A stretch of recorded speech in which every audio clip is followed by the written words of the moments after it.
Clip viral ہو رہے ہیں کہ انہوں نے کبھی کہتے ہیں المہند المفند کو مانتا ہوں، کبھی کہتے ہیں اس کے، وہ میں اس پہ بات کروں گا انشاءاللہ، کبھی کہتے ہیں کہ اس کو مانتا ہوں، کبھی کہتے ہیں اس جزئیے کو ماننا ضروری نہیں ہے، یہ ہو گھننا بننے کی ضرورت نہیں ہے، صحیح ہے نا. جس کی طبیعت میں فتنہ ہوگا نا وہ تو بال کی کھال اتار کے ادھر کا ادھر، ادھر کا ادھر لگا کے کھچڑی پکاتا رہے گا. میں بھی المہند المفند پہ بھی بات کرتا ہوں تھوڑی سی. تو میں یہ عرض کر رہا تھا کہ انہوں نے کیا کہا کہ تم اور تمہارے، قرآن کہتا ہے جتنے معبود ہیں وہ کیا ہیں؟ جہنم کا ایندھن. تو فوراً مشرکین مکہ نے ایک دم شور، او یہ تو سب میں تو کون داخل ہے؟ عیسیٰ ابن، کیونکہ سب کلم ما تعبدون، ماں کہتے ہیں سب کے سب جتنے بھی جھوٹے جنی خدا ہیں جن کو تم نے خدا بنا لیا ہے وہ سب کے سب کیا ہیں؟ جہنم کا ایندھن. تو انہوں نے تو اب اتنا پروپیگنڈا کیا، پروپیگنڈے سے آدمی پریشان ہوتا ہے، تو صحابہ بھی کیا ہوئے؟ پریشان. رسول اللہ صلی اللہ علیہ وسلم بھی کیا ہوئے؟ پریشان. لوگ آنے لگے ان کا جواب دیں یا رسول اللہ، ان کی بات کا جواب دیں. تو عیسیٰ ابن مریم کو بھی قرآن کی آیت نازل ہوئی کہ ما ضربوہ لک الا جدلا، اے نبی یہ لوگ جو عیسیٰ ابن مریم کی مثال پیش کر کے قرآن پر اعتراض کر رہے ہیں، ان کا مقصد حق کی تلاش نہیں ہے، پروپیگنڈا ہے. جدلا جھگڑا بڑھائے، جھگڑا صرف کیا کرنا؟ پروپیگنڈا. ان ہوا الا عبد انعمناہ علیہ، اس لیے کہ یہ بات تو پہلے سے طے شدہ ہے کہ عیسیٰ ابن مریم اللہ کے ایسے بندے ہیں جن پر ہم نے انعام کیا ہے. ان کو اس آیت کے مفہوم سے خارج کرنے کی ضرورت نہیں ہے، وہ تو پہلے سے خارج ہیں، وہ تو انڈرسٹوڈ ہے. جو چیزیں طے شدہ ہوتی ہیں ان کو بار بار ہائی لائٹ نہیں کیا جاتا. میں سمجھا پا رہا ہوں اپنی بات؟ جو طے شدہ چیزیں ہوتی ہیں بھائی، یہ تو قرآن کلام کر رہا ہے نا، اللہ کلام کر رہا ہے، تو اللہ اپنے پیغمبر کو کیسے کہہ دے گا کہ وہ بھی جہنم کی آگ میں ہے؟ تو یہاں ماں میں عموم ہے، مگر اتنا عموم نہیں ہے کہ جو پہلے سے طے شدہ ہے جن کا جنتی ہونا یقینی. اور اللہ نے پھر حضرت عیسیٰ کی مزید تعریف کی، فرمایا عام پیغمبروں کی طرح بھی نہیں ہے، وہ تو قیامت کی علامات میں سے، قرب قیامت میں اس طرف اشارہ کر دیا کہ قرب قیامت میں نازل ہونے والے پیغمبر بنی اسرائیل کے لیے ایک مثال تھے، معمولی پیغمبر بھی نہیں بلکہ بہت بڑے پیغمبر. تو ان کو الگ سے استثناء کرنے کی ضرورت نہیں تھی کہ انکم وما تعبدون الا عیسی ابن مریم حسب جہنم، اس یہاں الا لگانے کی یا لیکن یا لیکن لگانے کی ضرورت نہیں تھی، اس لیے کہ طے شدہ ہے. یہ اس سے کیا پتہ چلتا ہے کہ بعض لوگ بے وقوفی میں کسی کے کلام کو پکڑ کے بتنگڑ بناتے ہیں اور بعض محض پروپیگنڈا کرنے کے لیے. تو پروپیگنڈا کرنے والے کہیں سے بھی کچھ نکال سکتے ہیں. اب پتہ ہمیں کیسے چلے گا کہ جو بولنے والا ہے اس کی مراد کیا ہے؟ وہ یہ کہ بولنے والے کے اپنے حالات، اس کے اپنے مسلک پہ آپ غور کرو. اگر وہ توحید پرست ہے، اگر وہ پیغمبروں پر ایمان رکھتا ہے، وہ خود پیغمبروں پر ایمان کی دعوت دے رہا ہے اللہ کا کلام، تو اس سے صاف پتہ چلتا ہے کہ وہ جس پیغمبر کو جگہ جگہ ان کی برات کا اعلان کر رہا ہے وہ اس پیغمبر کو جہنم کا ایندھن نہیں کہہ سکتا. ہو نہیں سکتا کہ وہ اسی پیغمبر کو کیا قرار دے رہا ہو کہ یہ جہنم کا ایندھن ہے، یہ ممکن نہیں ہے، یہ تو طے شدہ ہے. ایک صاحب مجھے کہنے لگے کہ رسول اللہ صلی اللہ علیہ وسلم کو اللہ نے ہر قسم کے اختیارات دیے تھے. میں نے کہا بھائی کیسے؟ انہوں نے کہا کہ قرآن مجید میں آتا ہے وَأُوتِينَا مِن كُلِّ شَيْءٍ. حضرت داؤد اور سلیمان علیہ السلام کہہ رہے ہیں کہ اے لوگو اللہ نے ہم پر انعام کیا، وَأُوتِينَا مِن كُلِّ شَيْءٍ، ہمیں سب چیزیں دی ہیں. اللہ نے کیا دیا ہے؟ سب چیزیں. یہاں بھی سب کے لفظ کو کیا سمجھا جا رہا ہے؟ جیسے سب اختیارات. تو انہوں نے کہا جب داؤد اور سلیمان علیہ السلام کو اللہ نے سب چیزیں دے دیں تو ہمارے نبی کو کیوں نہیں دیں گے اللہ تعالیٰ؟ اور سب میں سب داخل کر دیا، یعنی ہر قسم کے اختیارات. میں نے کہا سب کا مطلب دیکھو، ہم جب یہ کہتے ہیں کہ تمام اختیارات وزیر اعظم کے پاس ہوں گے تو یہاں تمام کا مطلب اتنا تمام. جب ہم کہتے ہیں تمام اختیارات اللہ کے پاس ہیں، یہاں ہمارے کلام کا مطلب کچھ اور ہوتا ہے. جب ہم کہتے ہیں تمام اختیارات وزیر اعظم کے پاس ہوں گے، یعنی صدر صرف ربن کاٹنے کے لیے ہوا کرے گا، ٹھیک ہے نا. تو یہاں ہمارے ہاں تمام کا مطلب کچھ اور ہے. یہ لفظ بولنے میں کوئی پابندی ہے، کوئی ٹیکس لگ رہا ہے کیا؟ یہاں تمام کا مطلب کیا ہے؟ کچھ اور ہے. جب اللہ کے لیے بولا جائے گا کہ تمام اختیارات اللہ کے پاس، وہاں تمام میں واقعی تمام. اور یہاں جب بولا جائے گا کہ تمام اختیارات وزیر اعظم کے پاس ہیں تو یہاں تمام یہ دوسروں کی نسبت سے تمام. کیا مطلب؟ پہلے اختیارات صدر کے پاس بھی ہوتے تھے، فلاں کے پاس بھی ہوتے تھے، اب وہ جو ان کے پاس ہوتے تھے وہ والے بھی کس کے پاس آ گئے ہیں؟ اس کے پاس آ گئے. یعنی وہ تمام جو وزیر اعظم کے پاس جو ممکنہ اختیارات ہو سکتے ہیں وہ والے اب کس کے پاس ہوں گے؟ وزیر اعظم. یہ مقصد ہوتا ہے. تو اللہ جب کہہ رہے ہیں کہ داؤد اور سلیمان علیہ السلام کو ہم نے تمام چیزیں دے دیں، یعنی وہ چیزیں تو بادشاہوں کے پاس ہوا کرتی ہیں. تمام بادشاہ اتنے مضبوط نہیں ہوتے کہ جو بالکل کھل کے بادشاہت کر سکیں. تو اللہ نے داؤد اور سلیمان علیہ السلام کو تمام اختیارات دیے. کیا مطلب؟ انہیں اپنی حکومت چلانے کے لیے، کوئی قانون نافذ کرنے کے لیے کسی سے پرمیشن لینے کی ضرورت نہیں تھی. اور وہ تمام دنیا کی نعمتیں، جو دنیا کی نعمتیں انسان کے حق میں سمجھی جاتی ہیں، وہ تمام نعمتیں اللہ نے ان کو دی تھیں. وہ نعمتیں جو انسانوں کو اللہ دینے کی عادت ہی نہیں ہے، یعنی اختیارات، وہ نعمتیں اللہ نے نہ ان کو دیں نہ کسی اور کو دیں. میں سمجھا پا رہا ہوں بھائی؟ تو آپ کسی کے بھی کلام کا مطلب جب لیں گے تو اسی کے سیاق و سباق میں. اور آخری بات کر کے اپنی بات ختم کرتا ہوں. یہ جو بار بار المہند المفند کی بات لوگ کرتے ہیں، دیکھو ہمارا یہ نظریہ ہے کہ المہند المفند میں جتنے عقائد ہیں وہ غلط نہیں ہیں، صحیح ہیں. لیکن ساتھ ساتھ ایک بات یہ کہ جو اسلام کے بیسک عقائد ہیں نا، مکلف ہم صرف اسی کے ہیں. سمجھ میں آ رہی ہے بات؟ توحید، ختم نبوت، رسالت، فرشتوں پر ایمان، جنت جہنم پر ایمان، اللہ کے مختار کل ہونے پر ایمان، اللہ کے علاوہ کسی کو اختیارات نہیں ہیں. یہ اسلام کے بیسک عقائد ہیں. اتنے عقائد اگر وہ رکھتا ہے تو مہند المفند نہ بھی پڑھے تو بھی کوئی حرج نہیں ہے، اور اس کو یہ بھی نہ پتا ہو کہ اس میں لکھا ہوا کیا ہے تو بھی کوئی حرج نہیں ہے. مہند المفند میں کچھ عقائد تو ایسے ہیں جو متفق علیہ ہیں، جس پر پوری امت کا کیا ہے؟ اجماع ہے. وہ اسلام کے بیسک ہیں. کچھ عقائد ایسے ہیں کہ جس پر امت متفق نہیں ہے، وہ علماء دیوبند کی ذاتی رائے تھی، تو وہ صحیح بھی ہو سکتی ہے اور غلط بھی ہو سکتی ہے. اور وہ علماء نے خود یہ بات لکھی ہے کہ اس میں یہ ضروری نہیں ہے کہ کوئی اس سے کیا ہو؟ متفق ہو. وہ صحیح بھی ہو سکتی ہے، غلط بھی ہو سکتی ہے. لہذا اس میں کوئی اختلاف رائے کر سکتا ہے، لیکن وہ اس کو غلط نہیں کہہ سکتا، کیونکہ عقائد کی بھی دو قسمیں ہیں. ایک بنیادی عقائد، اس میں اختلاف کرو گے تو گمراہ، اور ایک کچھ عقائد وہ ہیں جن کا شریعت نے ہمیں ڈیٹیل میں بیان نہیں کیے، اس میں کوئی بھی نظریہ اختیار کیا جا سکتا ہے.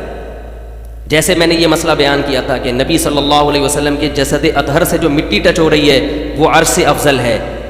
یہ لکھا ہے کس میں؟ المہند المفند میں. اس کا مقصد یہ نہیں کہ وہ اللہ سے بھی افضل مانتے ہیں، اس لیے کہ عرش کے اللہ کی جو ذات عرش پر ہے اس کی کیفیت ہمیں معلوم نہیں ہے. اس کو ہم یہ کہیں کہ اللہ کی ذات عرش سے ٹچ ہو رہی ہے. اگر ہم یہ کہتے ہیں نا اللہ کی ذات عرش سے باقاعدہ ٹچ ہو رہی ہے، پھر تو اللہ کے عرش کو قبر کی مٹی سے افضل ماننا ضروری تھا. لیکن علماء یہ کہتے ہیں کہ اللہ کی ذات عرش سے اس طرح سے ٹچ ہو رہی ہے نہیں ہو رہی یہ ہمیں معلوم نہیں ہے، کیونکہ اللہ عرش پر ہے مگر کیسے ہمیں معلوم نہیں، جبکہ قبر کی جو مٹی کا نبی سے جو تعلق ہے وہ ہمیں معلوم ہے. تو اللہ کی عرش کی جو اللہ کی طرف نسبت ہے وہ مجہول ہے، جبکہ مٹی کی جو قبر نبی کی طرف نسبت ہے وہ کیا ہے؟ معلوم ہے.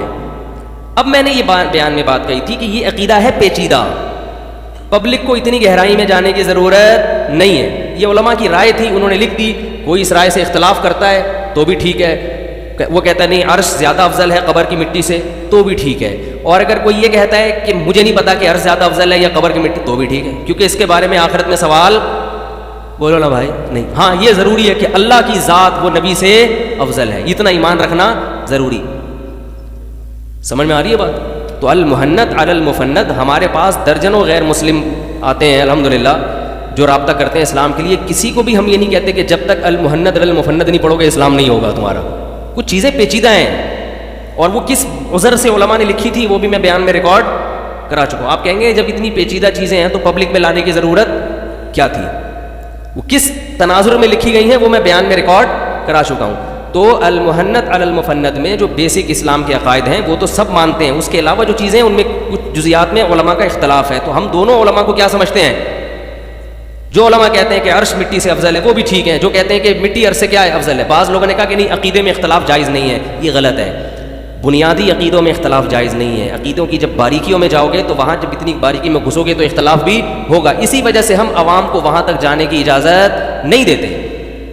یہ المہند المفند کا نام بھی میں نے زندگی میں کبھی ممبر پہ نہیں لیا ہوگا. یہ بھی اس لیے کہ بعض لوگوں نے فتنہ پھیلانے کے لیے اس کو اتنا ہائی لائٹ کیا کہ ہمیں جواب میں یہ کہنا پڑا.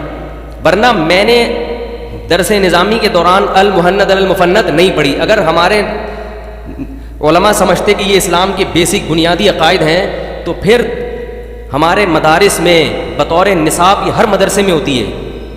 میں نے 8 سالہ یا 9 سالہ جو بھی درس نظامی ہوتا ہے اس میں المہند المفند میں تو بعد میں پڑھی ہے یہ. تو اسلام کے جو بیسک عقائد ہیں وہ کہاں ملیں گے آپ کو؟ وہ ملیں گے العقیدۃ الطحاویہ میں. بات آ رہی ہے سمجھ میں؟ یہ کتاب یاد کر لیں. اسلام کے بیسک عقائد کہاں ہیں؟ امام طحاوی حنفی رحمہ اللہ تعالیٰ دوسری یا تیسری صدی ہجری کے عالم تھے اور فقہ حنفی کو فالو کیا کرتے تھے، بہت بڑے محدث تھے. انہوں نے سب سے پہلے عقیدے پہ کتاب لکھی. اس لیے لکھی کہ عقائد تو اس سے پہلے بھی تھے لیکن وہ چاہتے تھے کہ ایک چیز ریٹن میں بولو بھائی آ جائے. اور اس میں کمال کی بات یہ ہے کہ انہوں نے شروع میں یہ لکھا ہے کہ میں جو عقائد اس میں ذکر کر رہا ہوں وہ ابو حنیفہ کا بھی عقیدہ ہے، امام ابو یوسف کا بھی اور امام محمد کا بھی رحمہم اللہ، ان تینوں کا یہی عقیدہ ہے. اور وہ جو انہوں نے متن لکھا ہے پوری دنیا میں وہ آج بھی پڑھایا جا رہا ہے. اس کو جو امام احمد بن حنبل کے فالوورز ہیں وہ بھی پڑھتے ہیں، امام شافعی کے فالوورز، کیونکہ اس میں سوائے ایک جزئیے میں کہ ایمان گھٹتا ہے یا بڑھتا ہے، اس کا بھی میں کبھی جواب دے چکا ہوں، وہ بھی ایک لفظی اختلاف ہے. تو باقی وہ تمام چیزوں میں کیا ہے؟ سیم ہے. یہی وجہ ہے کہ سعودی عرب کی جو مدینہ یونیورسٹی اس میں بھی وہ کتاب پڑھائی جا رہی ہے، حتیٰ کہ اہل حدیث کے مدارس میں بھی وہ کتاب پڑھائی جا رہی ہے. تو وہ اسلام کی کیا ہے؟ بیسک ہے، اس پہ سب متفق ہیں. تو وہ بنیادی عقائد ہیں. لیکن وہ جو ایک بنیادی عقیدہ ہے جس پہ سب متفق ہیں اس کو چھوڑ کر مجھے ایک صاحب نے کہا کہ وہ ایک مشہور صاحب ہیں، فتنہ پرست ٹائپ کی چیز ہیں وہ، انہوں نے کہا کہ مجدد الفسانی رحمہ اللہ تعالیٰ نے یہ لکھا ہے، یا شاہ ولی اللہ رحمہ اللہ نے لکھا ہے، غالباً مجدد الفسانی نے، کہ جو حنفی عالم تھے انہوں نے یہ لکھا ہے کہ حضرت عیسیٰ علیہ السلام جب نازل ہوں گے تو فقہ حنفی کے مطابق فیصلہ کریں گے. اب لوگوں نے دیکھو یہ دیکھو حنفی لوگ کیسے ہوتے ہیں، حضرت عیسیٰ کو بھی کیا بنا دیا حنفی. ہو توبہ توبہ، حنفی ایسے ہوتے ہیں، حنفی ایسے ہوتے ہیں. ایک پروپیگنڈا، یہ ہے وہ پروپیگنڈا جس کا میں ابھی ذکر کر رہا تھا. اللہ کے بندو، جہاں ایک حنفی عالم نے یہ لکھا کہ حضرت عیسیٰ فقہ حنفی کو فالو کریں گے، وہاں رد بھی کس نے کیا ہے؟ حنفی عالم نہیں کیا. علامہ شامی رحمہ اللہ تعالیٰ نے اس پہ لکھا ہے کہ یہ بات غلط ہے کہ حضرت عیسیٰ فقہ حنفی کو فالو کریں گے. صحیح ہے کہ وہ مجتہد ہوں گے، تو کسی ایک مخصوص فقہ کو فالو نہیں کریں گے. تو آپ صرف کسی حنفی عالم کی وہ عبارت جس سے پروپیگنڈے کا آپ کو موقع مل رہا ہے وہ تو ہائی لائٹ کر رہے ہیں، اور حنفی عالم نے ہی اس کا جواب دیا، اس جواب کو آپ ہائی لائٹ نہیں کر رہے. اس کا مطلب کیا ہے؟ یہ جو میں نے بھی قرآن کی آیت پڑھی نا، بل ہم قوم خصمون، اللہ کہتے ہیں ان کا مقصد کیا ہے؟ جھگڑا کرنا، امت میں اختلاف اور انتشار ڈالنا. ایک صاحب نے مجھے کہا فقہ حنفی کی فلاں کتاب میں یہ مسئلہ لکھا ہوا ہے، دیکھو کتنا بیہودہ. میں نے کہا جس کتاب میں لکھا ہے یہ حنفی نے لکھا ہے، تو حنفی نے ہی اس پہ کیا کیا ہے؟ رد بھی کیا ہے. اس کے لیے ہمیں آپ کی ضرورت بولو بھائی نہیں ہے. آپ سے مشورے کی اور آپ کی رہنمائی کی، آپ کی گائیڈنس کی ہمیں ضرورت نہیں ہے. ہمارے ہی اکابر نے اس پہ رد کر چکے ہیں. سمجھ میں آ رہی ہے بات؟ تو اب اتنا ٹائم نہیں ہے کہ ہم ہر کلپ پہ بیٹھ کے کلپ بازی اور بھی غم زمانے میں محبت کے سوا. لوگوں کو خود ہی اتنی ایک سمجھ ہونی چاہیے. ہاں یہ ایک سوال ہوگا کہ حضرت عیسیٰ علیہ الصلوۃ والسلام جب کسی فقہ کو فالو نہیں کریں گے تو آپ پھر کیوں کسی فقہ کو فالو کر رہے ہیں؟ یا خیال ہے بھائی؟ ایک صاحب نے مجھے کہا حضرت عیسیٰ ابن مریم جب غیر مقلد ہوں گے تو آپ کیوں مقلد ہیں؟ میں نے کہا حضرت عیسیٰ کے بارے میں قرآن آتا ہے وَيُعَلِّمُهُ الْكِتَابَ وَالْحِكْمَةَ، اللہ نے حضرت عیسیٰ کو کتاب کی تعلیم یعنی قرآن کی تعلیم دی ہے. جمہور اس طرف گئے ہیں، اور قرآن حدیث کے بغیر ممکن نہیں ہے، اور قرآن اور حدیث کا نچوڑ ہے فقہ میں. تو حضرت عیسیٰ کو تمام دینی علوم، اسلامی علوم اللہ دے کر بھیجیں گے، لہذا وہ مجتہد ہوں گے.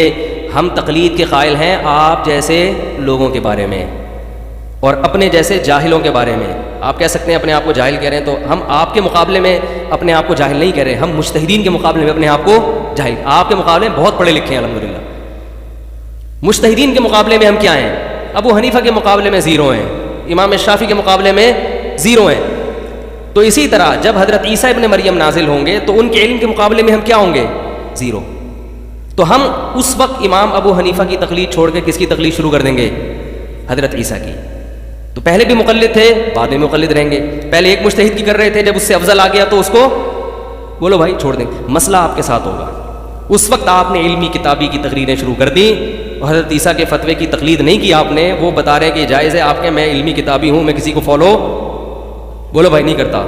تو پھر آپ کے ساتھ معاملہ کیا ہو جائے گا؟ تو اس وقت حضرت عیسیٰ جب نازل ہوں گے تو امت کو مسائل میں ان کی تقلید بولو نا، کرنی پڑے گی. سمجھ میں آ رہی ہے بات؟ تو ہم عوام کے لیے تقلید کے علاوہ کوئی چارہ نہیں ہے. مجتہد کی تقلید کرے گی عوام، نہیں کرے گی تو پھر 15ویں صدی کے لوگوں کی تقلید کرنی پڑ جائے گی ان کو.